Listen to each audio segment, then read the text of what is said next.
before that. It's I'd like to be able to talk a couple languages like that. Well, you probably do international junkets. I mean, it's amazing how many countries watch celebrities that are American, and they're used to the subtitling and translation. Yeah, yeah. And those are their celebrities too. Yeah. You know? Wow. But anyway, well, you've played an announcer before. Yes. In Best in Show. Did you see Best in Show? Oh, yeah, I loved it. God, that was a funny Hey, character. you're the best thing in it. Yeah, you don't Not to have take away from the other you actors, don't but have- you're sitting right next to me. I know, that's why You're the said best that. thing in it. Thank you. Then. But this movie with Will's character had that sensibility, that confidence he had about answering questions. Yes. He had no idea of. Exactly. Right. That's the fun. No self-awareness. He was just the perfect fool, but lovable, and it just went clumsily through life. Yep, a confident buffoon. And the audience loved him, which in hindsight, looking back 30 years, you might say it might be possible that an audience would have loved him, although I don't think it is. Even in the 70s, I think people would have Seen threw through him off the screen. But in looking, younger people today might say, "Oh, maybe that's what." Like watching an old silent movie star doing, say, "Well, why didn't they laugh at that?" Yeah. But they may have even back then laughed at that. Because a lot of the anchors, in a market at least that size, they do read, and that's all they do. So that's all they were qualified to read, look good, and calm the audience. That'd be a great job. I told you that'd be fun. He'd make to a do, great wouldn't he? anchor.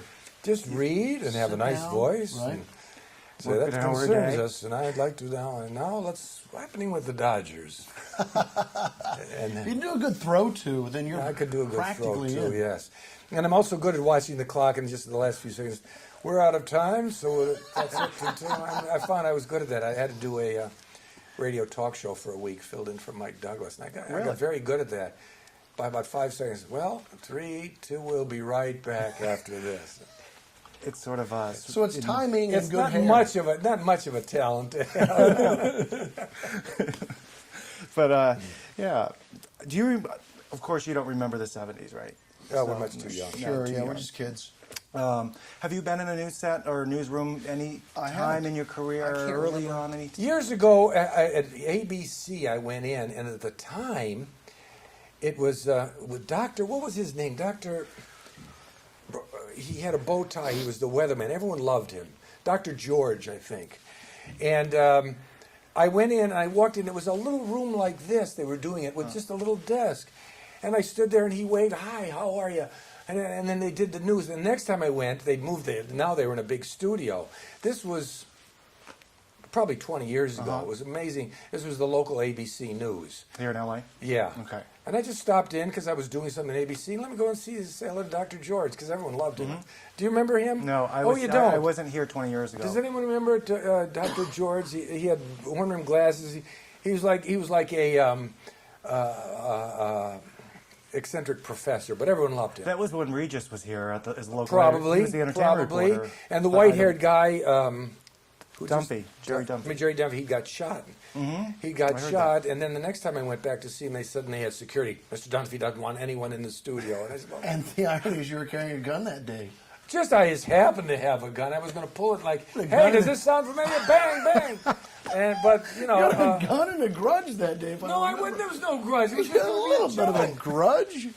Pop off a couple rounds in the man's shoulder. But no harm in that. Listen, let me tell you something, my friend. Back then, there's no such thing as bad publicity. You're right. All right, let's go back to this. Well, in this time, your character, you get to play someone not over the top like the Yeah, other ones. I was a sane one in Yeah. this thing. Yeah, I like it. I'm still a little goofy, still Well, a of couple course. marbles short. But I had to deal with my children here who were, I love them. I'd hired them. I've seen them grow to number one. And they step off, but still, I'm not going to say, you're out of here.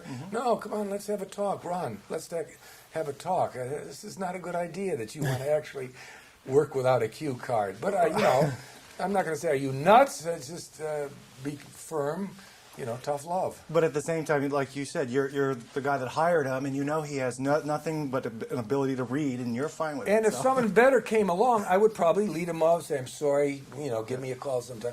But there was nobody better, so I stuck with him. That You was could have my taken a character.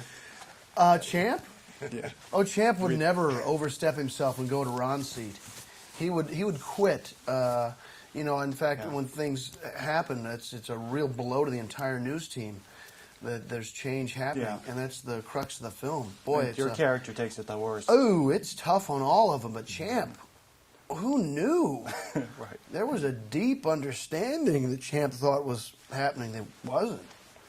Would have been wrapped. But she's jumping up and she's That's gonna it. All right.